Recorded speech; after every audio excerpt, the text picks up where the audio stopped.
Hola, ¿qué tal? Como ustedes saben, ya tenemos en esta ocasión vamos a realizar la cuarta sesión. Vamos a hablar de alguna forma lo que son los antecedentes del diseño curricular, pero no históricos.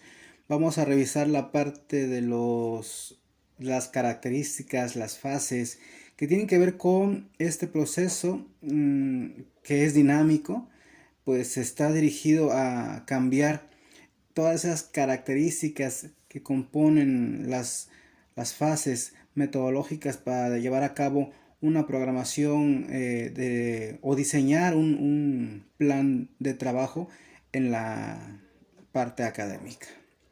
Bueno, como ustedes saben, ya hemos encontrado la definición, ya hemos hablado de esa en alguna ocasión, pero es necesario hablar más a fondo porque esto es necesario para desarrollar el proceso de diseño curricular. ¿Qué significa esto?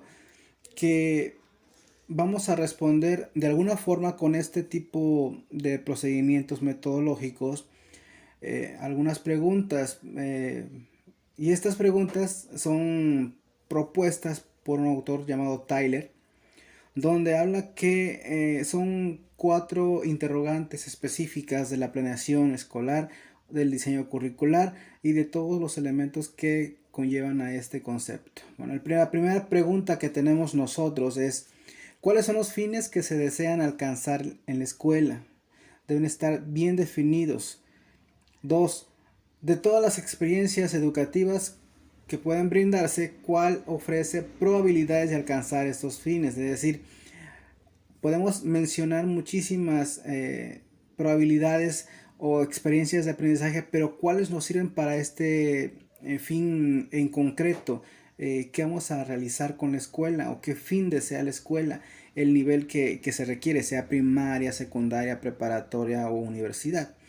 La tercera es cómo se pueden organizar de manera eficaz los fines. Bueno, ya tenemos identificados los puntos medulares de la acción. Ahora vamos a organizarlos y vamos a jerarquizar esa parte.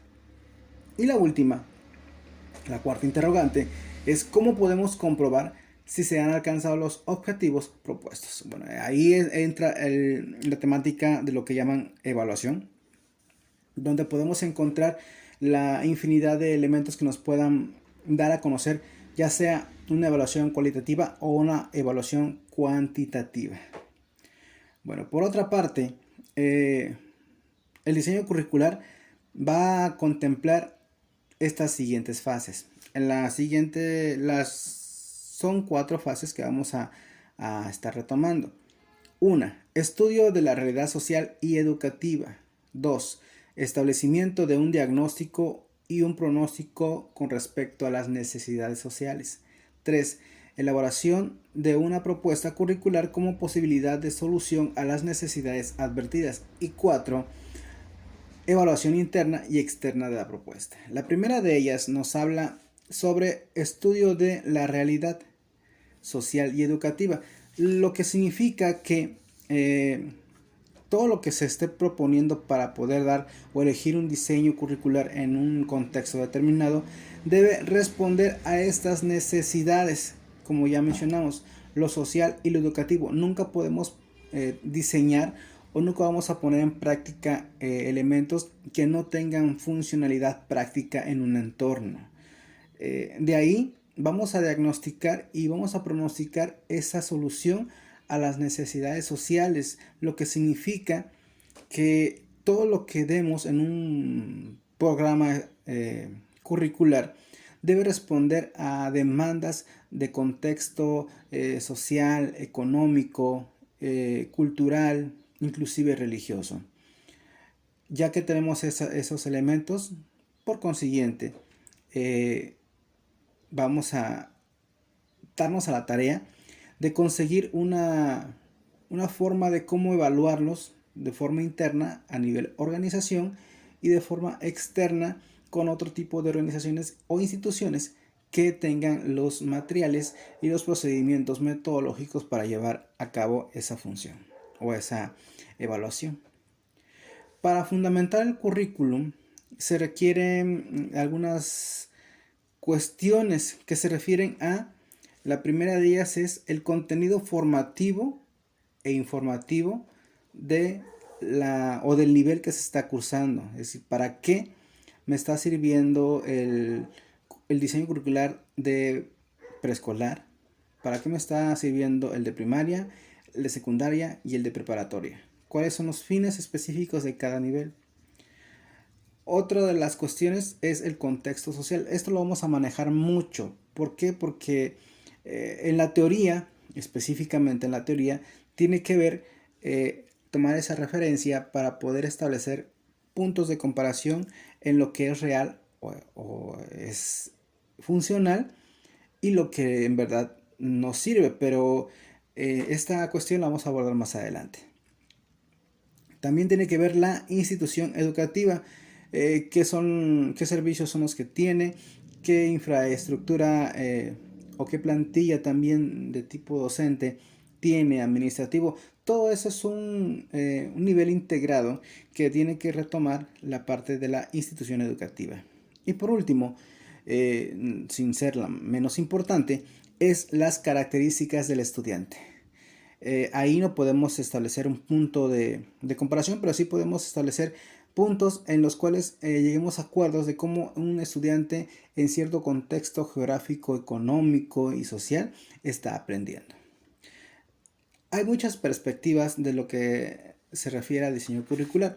Sin embargo, hay que retomar las que los autores de alguna forma, por medio de investigaciones o de comisiones o de documentos, han expuesto y se van a deducir ciertas posibilidades para poder implantar y evaluar y sobre todo enfocarse en las diversas dimensiones, como ya había mencionado: social, técnica, prospectiva, política y cultural. Esto es importante porque nos da una referencia a las propuestas que conocemos como teórico-metodológicas.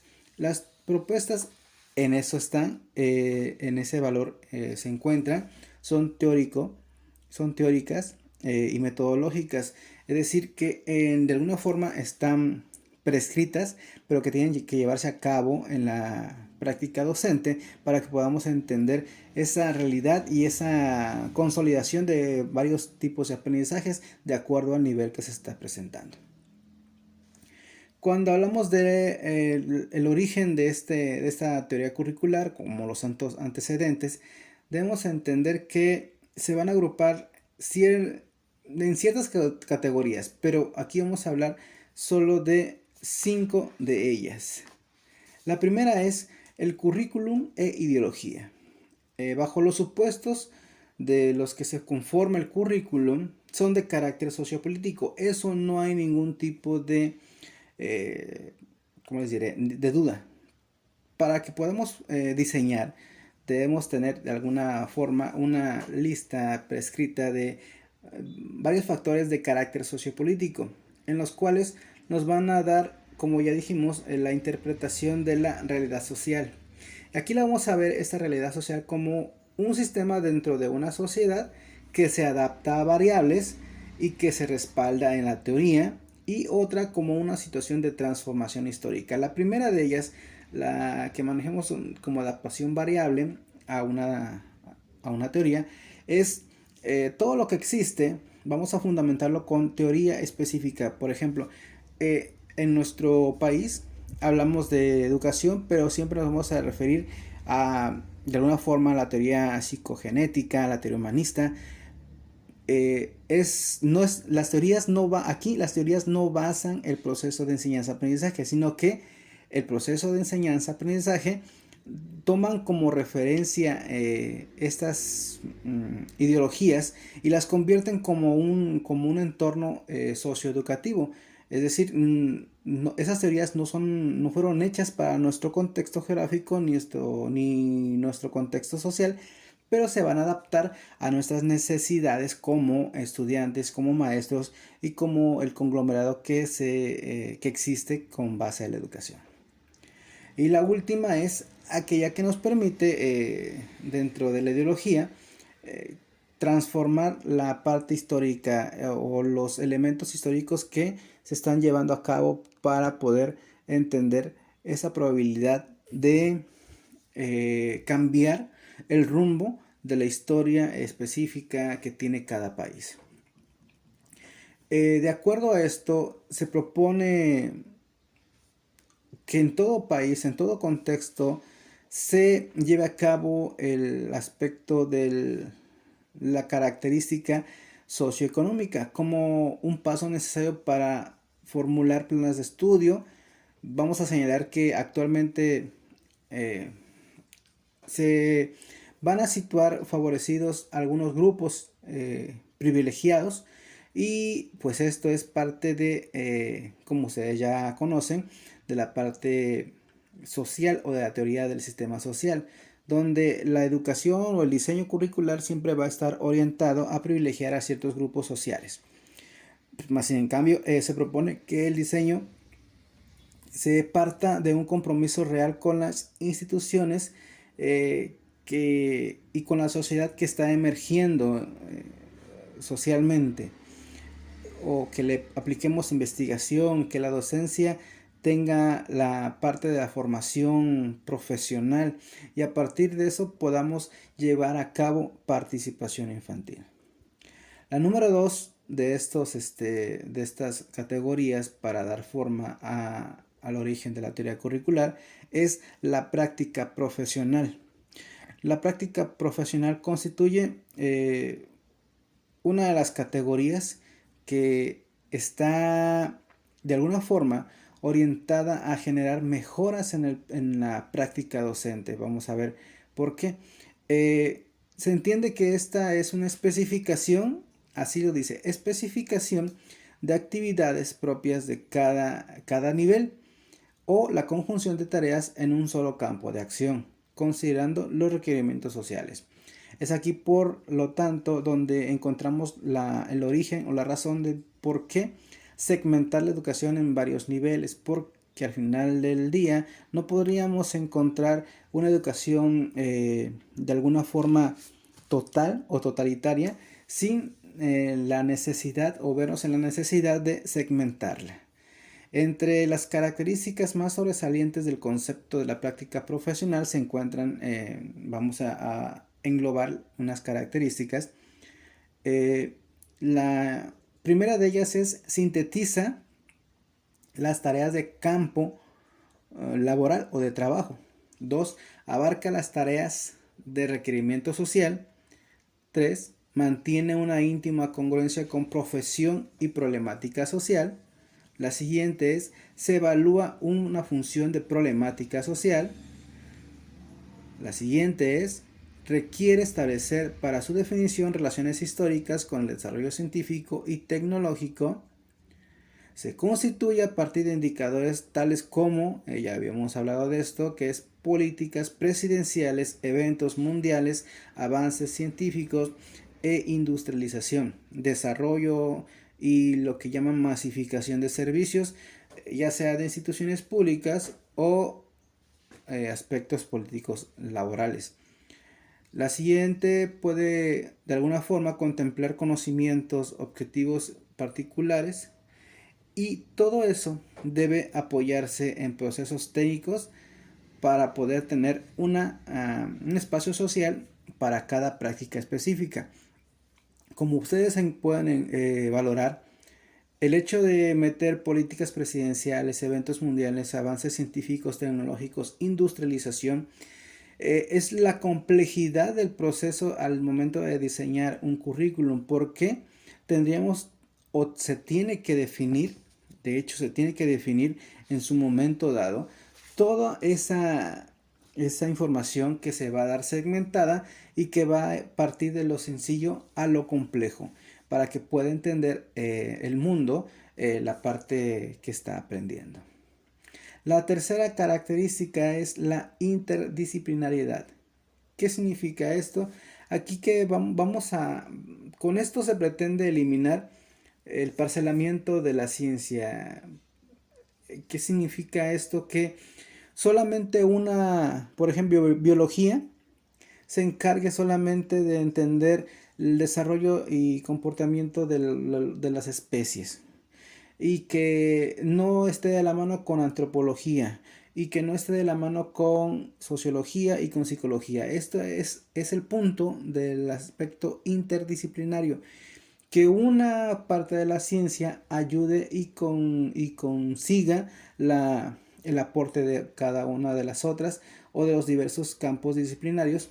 Eh, Seguramente se trata de buenas a primeras un problema que es complejo implantar este criterio porque tanto alumnos como docentes como instituciones, eh, por una práctica anterior, habemos gente que parcializamos los saberes o aparcelamos los saberes y no salimos de esa receta que ya se nos propuso. Una persona que pueda estar estudiando o es filósofo o estudió filosofía, a veces ve menos a todos o a los psicólogos porque tienen esa habilidad de decir que la filosofía es la madre de toda la ciencia.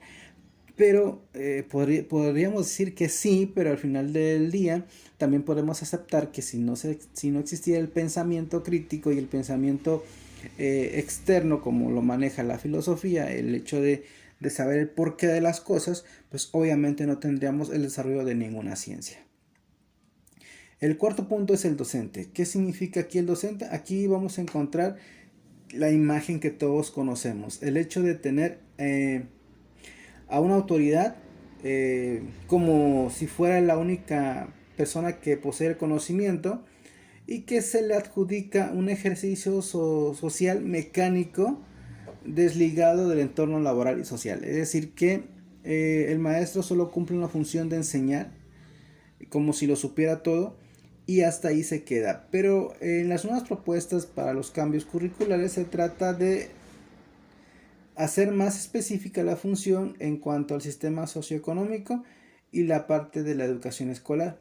Para esto, los docentes deben plantear opciones de formación que no sean las mismas que de alguna forma todos están siguiendo, que al proponer cierto tipo de aprendizajes o de experiencias de aprendizaje, también puedan proponer ellos una forma diferente, una forma específica de cómo tratar cierto tipo de contenidos. La número 5, vamos a hablar del estudiante. Siempre se le va a considerar desde dos enfoques principales. Por un lado, se va a analizar las características con los fines de orientación vocacional o de ubicación profesional, y por el otro se le va a considerar como un elemento activo responsable de su propio proceso educativo. ¿Qué significa esto? Que tiene dos caminos el estudiante: ubicarlo y formarlo profesionalmente, y ya teniendo la ubicación profesional, que ésta sea de alguna forma llevada de la mano también la parte de que sea un elemento activo y que no sea un elemento sumiso o un elemento captado por la masa que se dedique solamente a repetir el sistema que ya está formado. Pero bueno, esto también vamos a dejarlo como un aspecto complejo de la educación. ¿Por qué?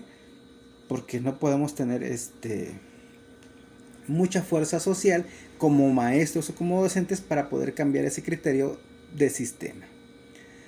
Hay un señor que se llama Ralph Tyler, que es uno de los que tienen un modelo que más influye al momento de realizar o elaborar un currículum en México, que nos invita a responder unas preguntas como las anteriores.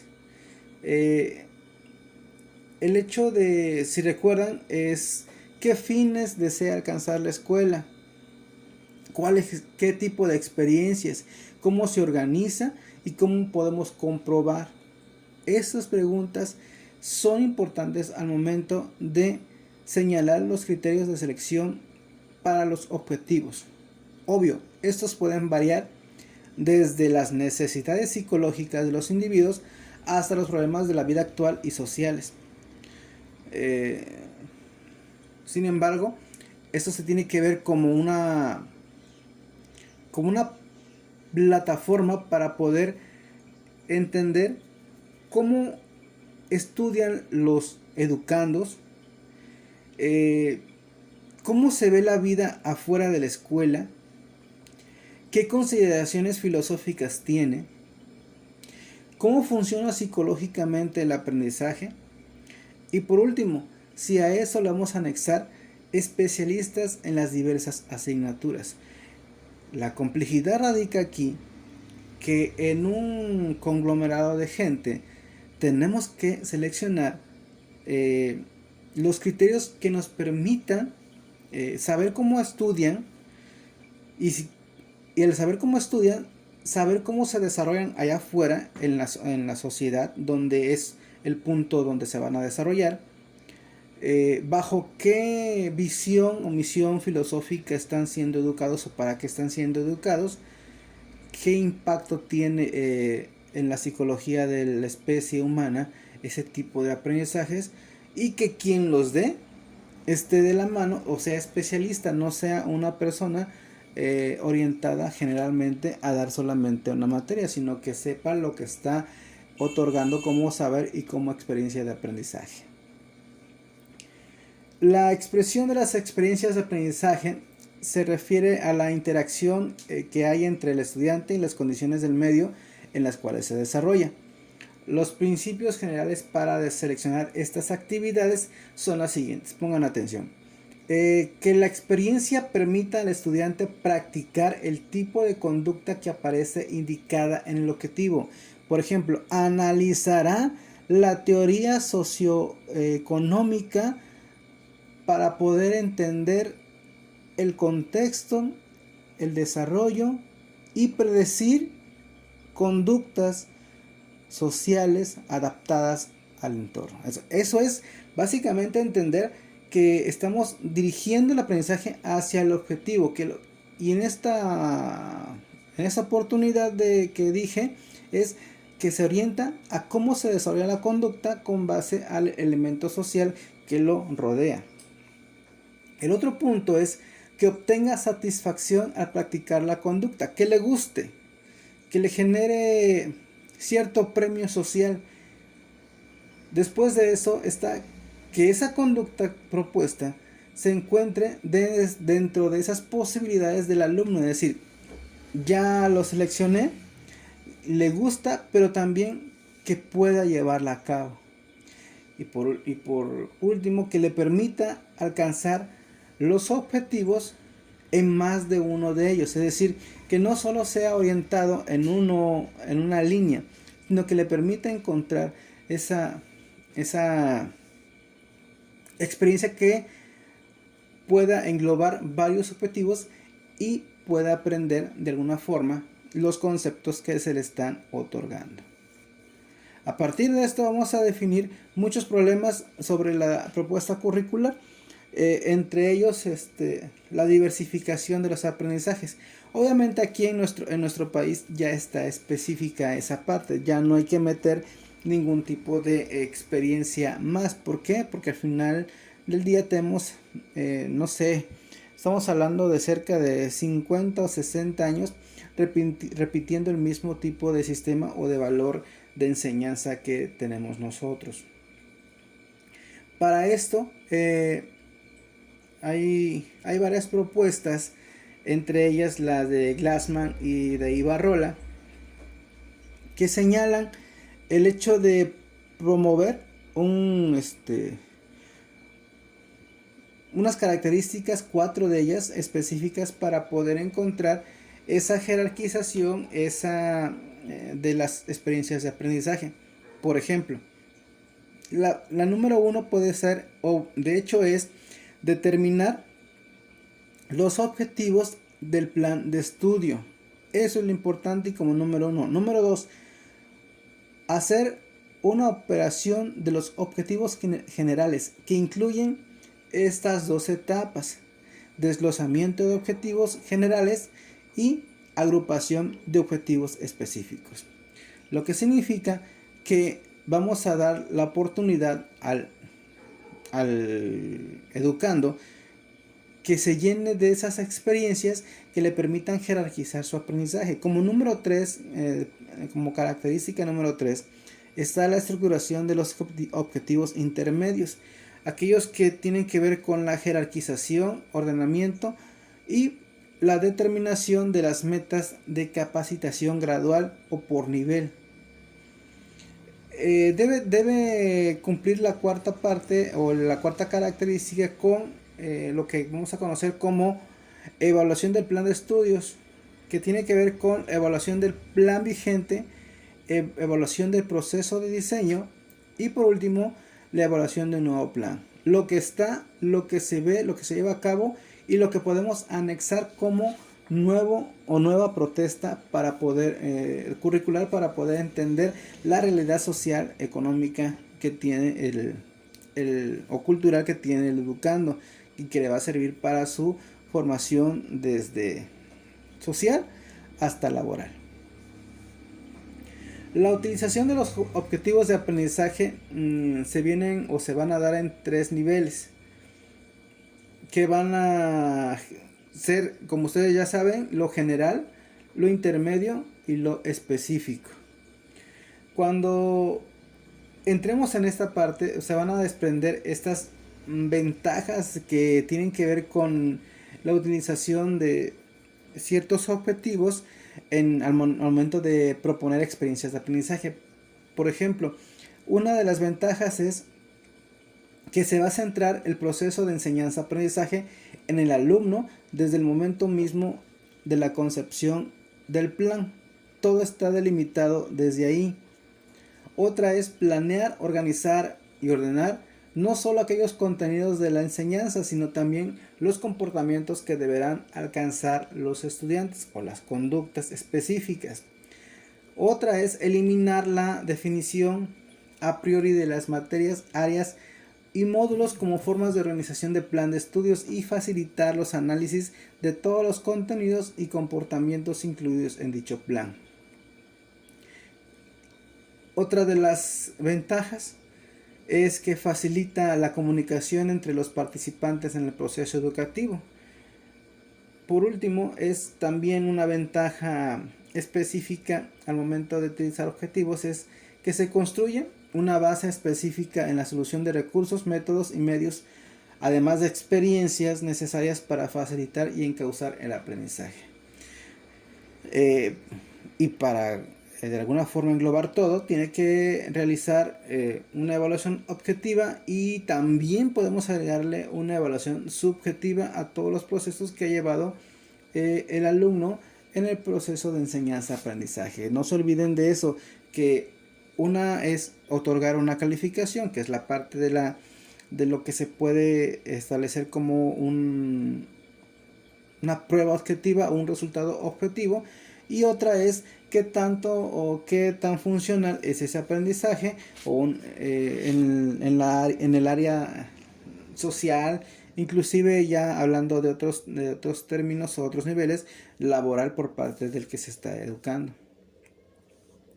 ¿Cuáles son esos problemas sociales que tiene el currículum? Bueno, vamos a partir de dimensiones que especifica Díaz Barriga para esta autora. Dice que de alguna forma la manera en cómo se concibe el problema del conocimiento, que es el nivel epistemológico, cómo cada sociedad concibe el hecho de recibir cierto tipo de conocimiento. La segunda característica es que este tipo de lineamientos se desprenden de las teorías de aprendizaje, que viene a ser el nivel psicológico, o todas las que pueden conocer como Piaget, Vygotsky, Bandura, todas esas teorías que nos especifican cómo se está aprendiendo a nivel social por parte del educando. Y por último está la parte de los vínculos del sistema educativo y la sociedad. En este caso, ¿qué es lo que está preparando la sociedad y qué está aceptando como bueno? Es decir, tiene que ver qué conocemos, cómo lo aceptamos y por último, cómo la sociedad permite que ésta se lleve a cabo, este tipo de aprendizajes. Es ahí donde encontramos esta definición que nos permite de alguna forma describir generalmente esa parte del diseño curricular. Independientemente de todo lo que hemos hablado, se requiere de una metodología utilizada y funcional, necesaria y verificable. ¿En función de qué? En función de lo siguiente. Contexto socioeconómico, avance de conocimiento y ejercicio de la profesión docente, la institución que proporciona el currículum y la condición real del estudiante. Estas se pueden verificar dentro de los elementos para que puedan tomar en cuenta la vinculación del objetivo o de los objetivos a nivel de experiencias de aprendizaje. En esta parte, los problemas del currículum no solo son técnicos, sino también son políticos sociales, y esto lo vamos a repetir hasta el cansancio. Se requiere pasar del plano de lo formal al plano de lo real, siempre y cuando estemos reflexionando sobre el valor científico de los conocimientos, los planes y su vinculación que tiene con el entorno social. Esta situación nos permite encontrar una situación, perdón por la repetición de la palabra, pero que nos permite dividir entre lo que es, vamos a ser enfáticos, real de lo social. El hecho de no dar a conocer elementos que solamente sean de relleno, sino que sean conocimientos que permitan el cambio estructural, de las conductas sociales que se están dando, del sistema económico que es funcional y que muchos aceptan, o la mayor parte acepta, y el cambio histórico, es decir, la eclosión de un sistema que le permita cambiar y ser mejor a futuro. Por ejemplo, estamos en un periodo de cambio estructural de sistemas que nos va a permitir saber si el mismo entorno educativo puede ser funcional para dentro de 15 o 20 años. ¿Por qué? Porque estamos viendo un problema específico y eso ustedes lo pueden de alguna forma verificar. Actualmente hubo una importante deserción escolar, lo que le permitió a papás decidir que con base a ciertas características, por ejemplo, el hecho de no tener un internet, una conexión a internet, no tener los suficientes elementos tecnológicos o herramientas tecnológicas o complementos tecnológicos para poder acceder a clases en línea, y así podemos enumerar muchísimas cosas. Bueno, el hecho es de que dejaron de llevar a sus hijos, dejaron de inscribirlos, y esos van a pasar a ser el rezago educativo total. ¿Por qué? Porque hay padres que prefirieron que los hijos que salieran de estudiar y se pusieran a trabajar. Y los que están aguantando el sistema, el nuevo sistema, por decir así, que es híbrido, las clases en línea y presenciales, pues van a tener, ¿qué les parece? En 15, 20 años mejores oportunidades que aquellos que dejaron de estudiar. Y esa brecha, créanme, que va a ser bastante o muy importante al momento de rehacer la sociedad en cuanto a estos nuevos elementos. ¿Por qué? Porque vamos a tener mayor cantidad de personas que no se educaron bajo una formación específica, y vamos a tener una poca población que accedió a educación formal. Entonces, es ahí donde vamos a encontrar un altibajo social, donde se va a permitir o se va a prestar a consideraciones clasistas en la sociedad. Pero bueno, eso ya lo tendremos que valorar dentro de unos 15 o 20 años. Por lo tanto, la fundamentación de todos los niveles educativos siempre va a estar integrada a una serie de investigaciones previas y de alguna forma consideradas evaluaciones que van a sustentar y apoyar el porqué de la creación de ciertos contenidos, de ciertas experiencias de aprendizaje, y que éstas sean las más adecuadas para resolver los problemas que se detectaron de alguna forma en sociedad, o los que están funcionando para hacer funcionar el proceso de adaptación social a un entorno que se le conoce como entorno laboral. Todo esto tiene mucho que ver con el hecho de como ya manejamos en alguna ocasión, que son conductas que permiten ser interiorizadas para que quien está aprendiendo al final del día o de su carrera profesional pueda estar de alguna forma condicionado a los horarios, al tipo de trabajo, en fin, a muchísimas características que le permitan adaptarse a su papel social dentro de un contexto. Sin fundamentar esos niveles, tendríamos un problema de entorno social, inclusive de país y de mercado laboral. Por lo tanto, se carecería de sentido el hecho de destinar muchas personas que se les enseñan contenidos que no tienen nada que ver, y se les va a destinar al subempleo o a realizar actividades en un área totalmente distinta de su campo. Tampoco está muy, ¿cómo les diré?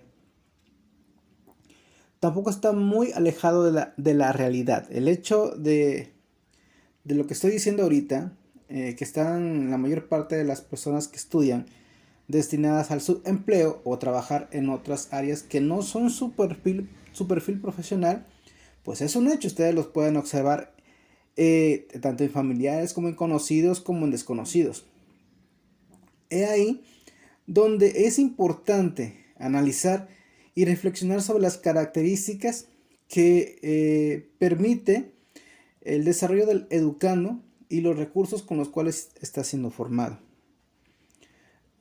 Para fundamentar el currículo se requiere especificar cuestiones referentes al contenido formativo e informativo del nivel, del contexto social, la institución educativa y, por supuesto, las características del estudiante. Analizar las características deben tener, por ejemplo, que ya hemos mencionado que está dentro de un sistema social, político y económico. Y se contempla con esto un estudio de la realidad social y educativa bajo estos elementos que ya mencionamos, el aspecto político, económico y social. Esos indicadores nos van a dar un análisis social, que son las condiciones económicas, sociales, culturales y aportaciones científico-tecnológicas de un entorno educativo. Por lo tanto, para establecer estos tipos de análisis, se debe establecer un diagnóstico y un pronóstico respecto a lo que significa una necesidad social. Aquí debemos partir de un análisis global, personal, inclusive académico, que es lo que yo puedo proponer como institución o educación formal. Para esto se describen 4 actividades, que es identificar propósitos del sistema y del suprasistema, la selección de necesidades que se atenderán, jerarquizar necesidades seleccionadas y por último cuantificar esas necesidades.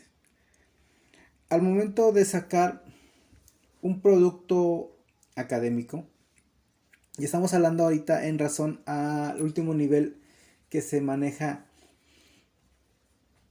en nuestro entorno, que es la parte universitaria, es aquí donde la complejidad de estas necesidades sociales tiene mucho valor específico porque, por ejemplo, México tiene una red importante de abogados. Tal vez el hecho, el contexto histórico no lo permita así, la probabilidad de autodefenderse, porque estamos en un sistema de alguna forma que está siendo desquebrajado el sistema político judicial, y por lo tanto las personas acceden a este conocimiento para poder defenderse o autodefenderse por el tipo de sistema que manejamos, que también tiene que ver con el contexto social, ¿no? Si hablamos de eso es hablar del concepto de corrupción. Si eso se maneja, entonces hay probabilidad muy grande de que las personas estén estudiando este tipo de carreras para poder acceder a ese subsistema o suprasistema que le permite andar en sociedad. Por lo tanto, para que tenga éxito el proceso o el diseño curricular, como dijimos, ya deben investigarse muy bien las necesidades que aborda cada uno de los niveles. Las justificantes de esta perspectiva o expectativa en las necesidades encontradas. Para mayor nivel, la investigación del mercado ocupacional, en qué se están ocupando la mayor parte de los educandos que están formándose. Que también informarse qué tipo de instituciones nacionales ofrecen estas propuestas afines o definitivas al modelo educativo. Y por último, como todo, vamos a caer en el análisis de la población infantil, de la población estudiantil, que va desde los infantes hasta los adultos jóvenes, aquellos que ya se están formando para entrar a la parte laboral. ¿Cómo se investiga una necesidad social, inclusive profesional y laboral? Para poder establecer esto, Hilda Taba nos hablaba sobre que todo esto se conoce como determinar todo tipo de necesidades educacionales en los estudiantes. Vuelvo a hacer hincapié y parece que podamos ser repetitivos. Todo se debe ser valorado en cuanto a una necesidad de contexto. No tiene que ver con la nueva moda, no tiene que ver, por ejemplo, en México sería casi imposible desarrollar nanotecnología. No dudo que se pueda hacer, pero por condiciones del sistema no se puede llevar a cabo ese tipo de elementos. Es necesario salir a otro tipo de instituciones, inclusive de país, para poder acceder a ese tipo de conocimiento. Por lo tanto, es ahí donde hacemos hincapié. Hay que centrar las necesidades educacionales de los estudiantes. Mencionar esta parte de las necesidades es tomar en cuenta los objetivos de educación, y esos objetivos a veces, por no decir la mayor parte de las ocasiones, se han basado en carencias. ¿Qué es lo que nos falta? en cualquier lugar del mundo donde tengan un sistema educativo y un diseño curricular, van a poner énfasis en lo que nos falta. Si nos falta, eso vamos a enseñar, pero tampoco ponemos énfasis en lo que ya está o el potencial que tiene. Por ejemplo, si, si hacemos una comparación que no es bien recibida, nunca hago comparaciones, pero para que puedan entender ese punto. El país del norte, que es Estados Unidos, en su sistema o en su subsistema, siempre tiene la captación de todo tipo de talentos. Aquí, por ejemplo, si hablamos del fútbol, ese país, desde niños, si tienen esas habilidades, los va formando como tal. Pero tiene que ver con el sistema público y federal. A diferencia que en nuestro país, ese tipo de actividades siempre se van a dar en el sector privado. El hecho de captar talento para llevarlo a grandes competiciones. Y es así como también podemos encontrar que eso se repite en universidades. Las universidades en ese país o las escuelas en ese país captan el talento humano y lo van enfocando a un sistema específico para que pueda apoyarse y servir a su nación. Y aquí igual, no es un proceso similar pero al fútbol, pero algunas instituciones privadas son las que captan ese tipo de información para llevarla a cabo y beneficiarse como instituciones, no como país, sino como instituciones. Para poder determinar las necesidades sociales debe pasar tres filtros que tienen que ver con lo siguiente. El sistema político, que va a definir todas las relaciones existentes en el contexto macrosocial y que le llamamos disposiciones y regulaciones, todo lo que significa o tiene que ver con la ley. 2. El sistema cultural, que es aquel que va a aportar las pautas sociales normativas de usos, costumbres, creencias, valores, todo tipo de elementos que también tienen como importantes los conocimientos científicos y tecnológicos. Y por último está dentro de esos filtros el sistema económico que produce bienes y servicios. Y es ahí donde se presenta y se considera importante el hecho de la demanda profesional por parte del capital humano. Es decir, se supone que las demandas estudiantiles o las demandas de profesiones están basadas y están elaboradas para suplir una demanda laboral. Pero como vemos en ocasiones, por ejemplo en nuestro estado de Chiapas, la mayor parte de los estudiantes quiere acceder a procesos o en los cuales sean, ¿cómo les diré?, captados por el sistema educativo federal o estatal como docentes. Por eso se produce una super demanda. Hay muchos que estudian carreras afines y se va saturando la oportunidad para aquellos que en verdad tienen esa oportunidad, que de hecho siguen teniéndola, pero ya se tiene que repartir con base a otros criterios. Y sin en cambio, si tú vas, por ejemplo, a estados del norte como Sonora, el magisterio no es una actividad preponderante o importante y por lo tanto no hay conflictos en los cuales como de sindicatos, de entradas a...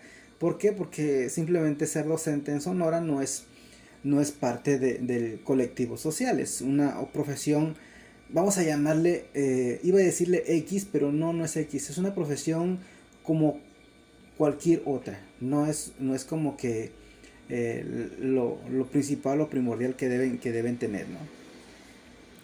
Para que se pueda dar el diagnóstico debe cumplir con dos aspectos importantes que son el diagnóstico situacional, que tiene que ver con el problema o los no problemas de una sociedad, y el aspecto casual, que significa básicamente que es el camino para encontrar las soluciones.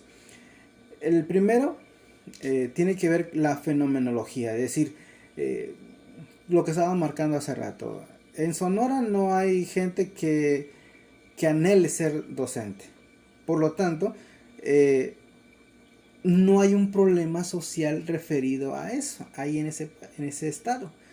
Pero si nos vamos a un estado, no sé, del sur, o sea, Oaxaca, Chiapas, eh, pues como tal son empleos muy peleados, inclusive de alguna forma es una fenomenología, es un proceso muy complejo el hecho de acceder a un trabajo de ese tipo, porque también se generan otros elementos como la selección de personal por medio de aspectos eh, no oficiales, estamos hablando de corrupción, y también de aspectos oficiales, pero que también caen en ese tipo de aspectos. Pero bueno, eso no nos importa, sino que es para poner el ejemplo de lo situacional y lo causal. Para poder considerar las situaciones de cómo establecer un elemento que valore los objetivos institucionales, tiene que ver con la obtención de información objetiva acerca de la situación real de la sociedad, la determinación de la situación ideal de la sociedad, la determinación de la distribución de los beneficios a los servicios profesionales y por último los problemas sociales. Estos deben estar en la mano. Si en Veracruz es zona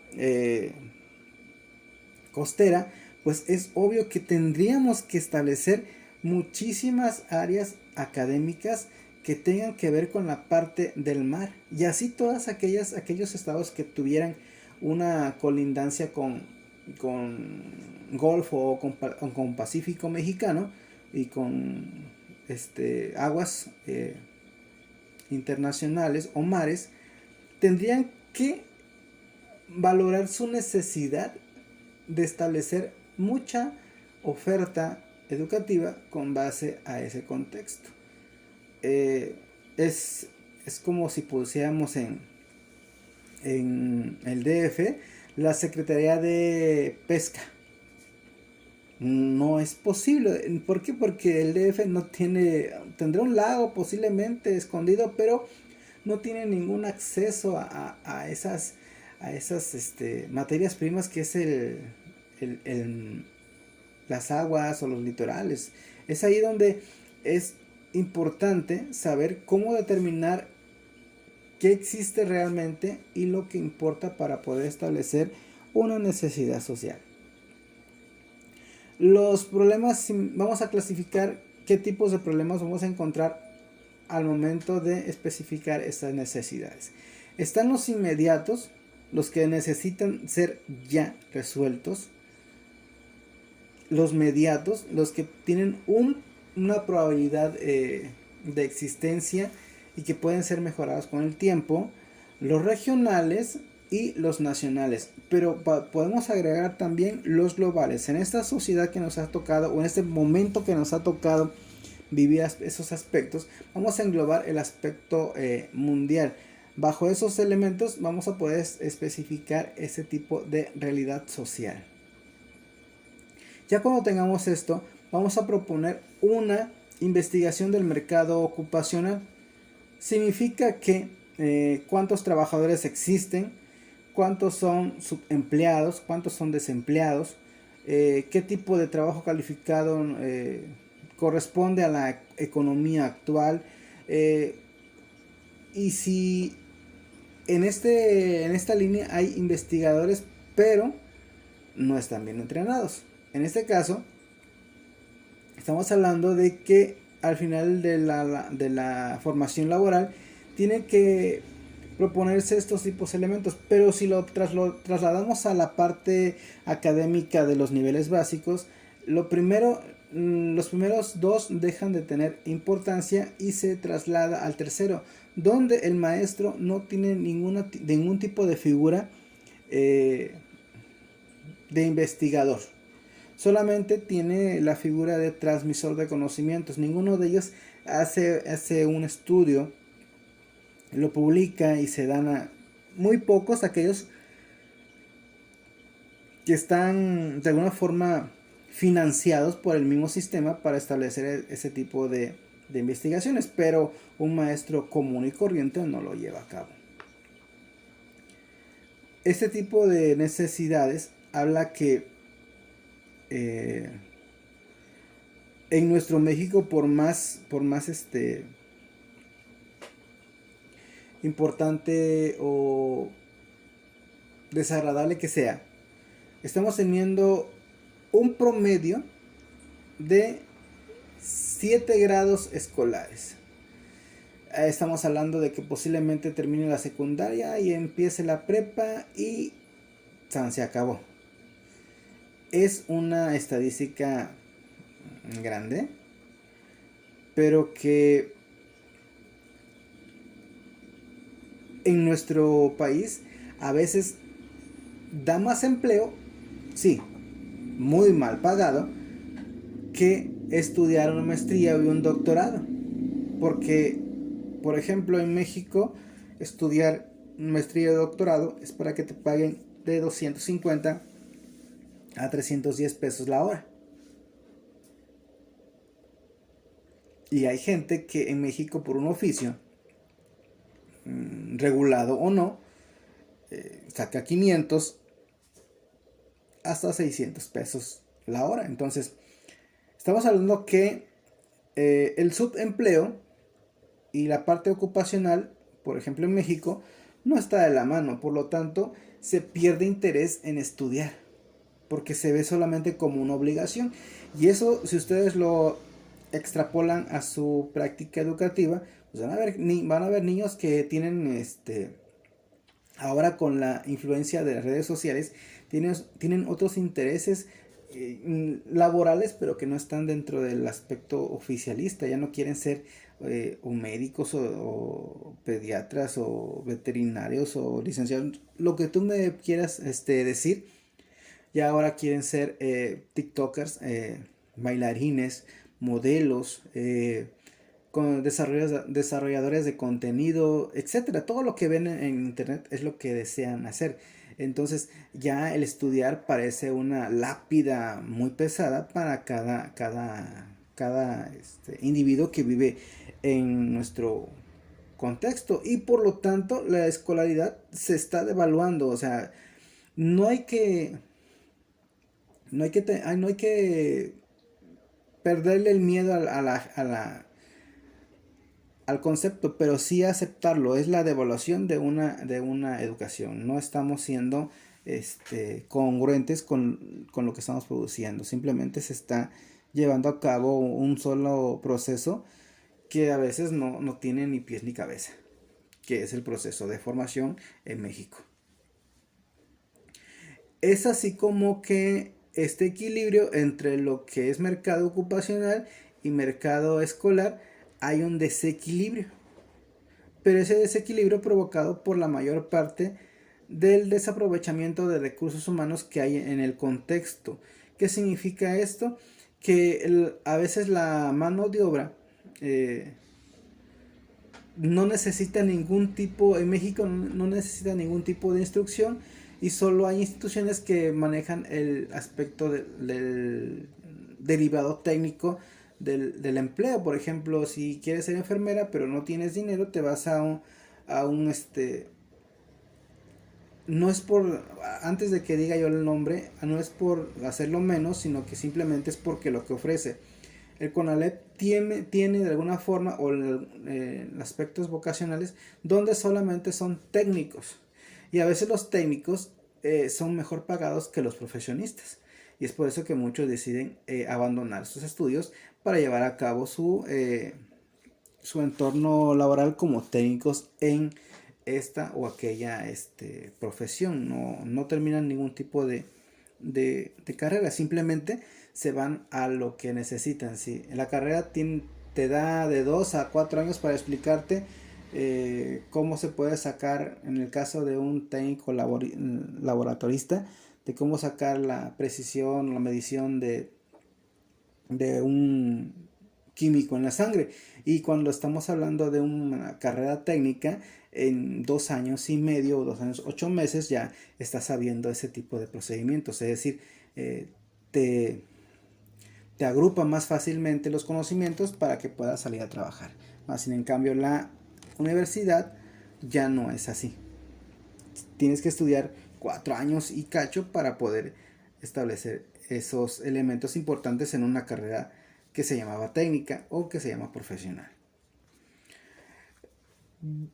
Para empezar a concluir, esta parte de lo que ofrecen las instituciones tiene que ser valorada desde el punto de vista situacional y desde el punto de vista personal por parte de aquellos elementos que están buscando reclutarse, adaptarse y formarse en un sistema. Es importante establecer esa situación y que nos permita, con base a esas reflexiones, saber qué labor estamos haciendo como docentes, qué labor estamos haciendo como diseñadores de un aprendizaje, de un sistema de aprendizaje o una experiencia de aprendizaje.